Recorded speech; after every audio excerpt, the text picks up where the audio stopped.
Hello everyone, welcome back. कैसे हो आप सब लोग? स्वागत है आप सबका मेरे यूट्यूब चैनल कॉमर्स विद स्पर्श में। और आज मैं लेके आ गया हूँ आप लोगों के लिए पार्ट नंबर 3 ऑफ लेक्चर 10, जिसमें हम लोग कर रहे हैं अपना chapter number 3, that is accounting principle.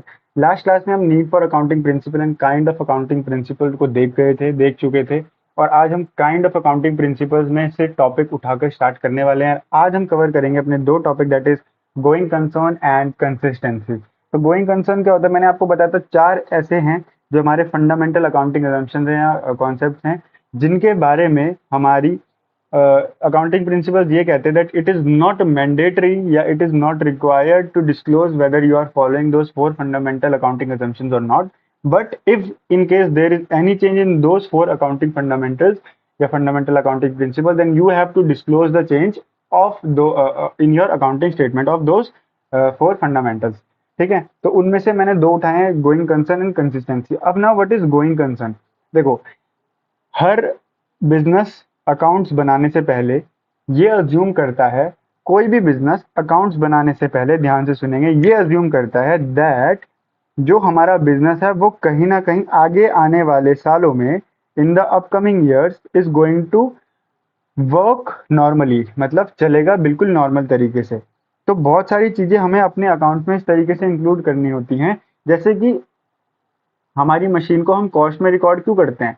ताकि हम इन फ्यूचर ईयर्स उस पर डेप्रिसिएशन चार्ज कर सकें। और वो तभी पॉसिबल है जब हम ये मान के चलें कि हमारी जो फॉर्म है वो गोइंग कंसर्न फॉलो कर रही है, मतलब आगे आने वाले सालों में भी चलेगी। ऐसा नहीं है कि इसी साल आके बंद हो जाएगी। तो चलते हैं गोइंग कंसर्न पे और देखते हैं गोइंग कंसर्न क्या कहता है।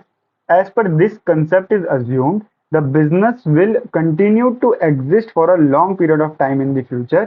The transactions in the business are recorded in the books with assuming that it is continuing enterprise। हम बिजनेस में ट्रांजेक्शन्स को इस बेसिस पे रिकॉर्ड करेंगे कि ये कंटिन्यूइंग एंटरप्राइज है।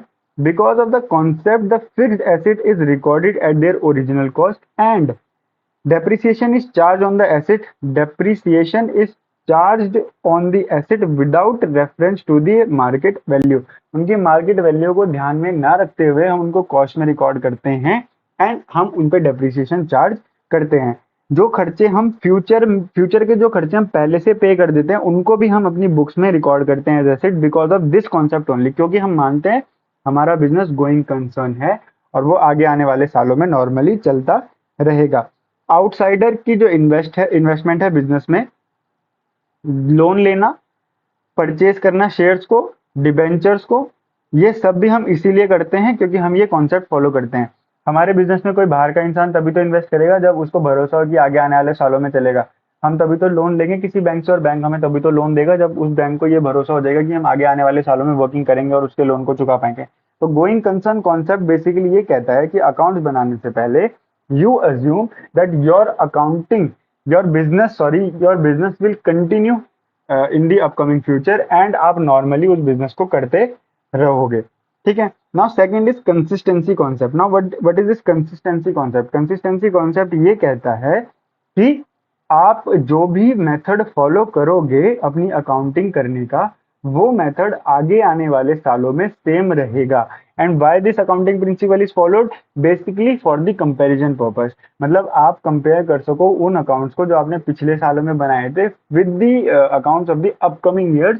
तो उसलिए हम इस कंसिस्टेंसी कॉन्सेप्ट को फॉलो करते हैं। तो this concept states that accounting and method should remain consistent from year one two another.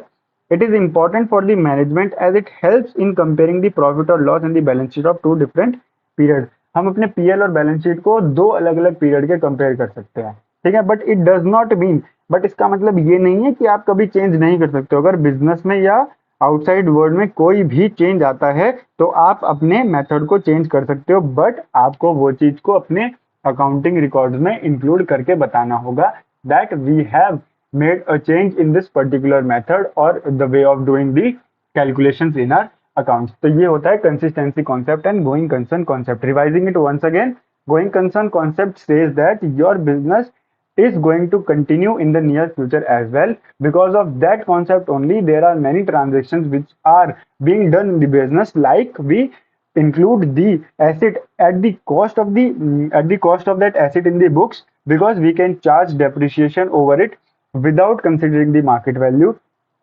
Similarly, all those expenses which are prepaid in nature are included as an asset in the books because they are of future period and our business is going to go and continue in the future.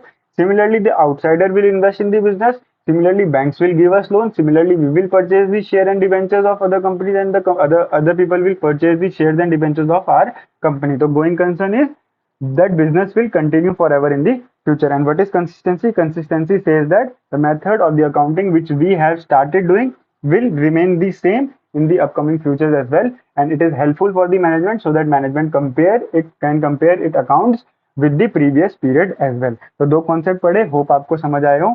यहाँ तक समझ आ गया हो, revise करो, पिछला सारा revise करो, आगे आने वाली वीडियो में और कॉन्सेप्ट्स को कवर करेंगे। इस वीडियो में इतना ही।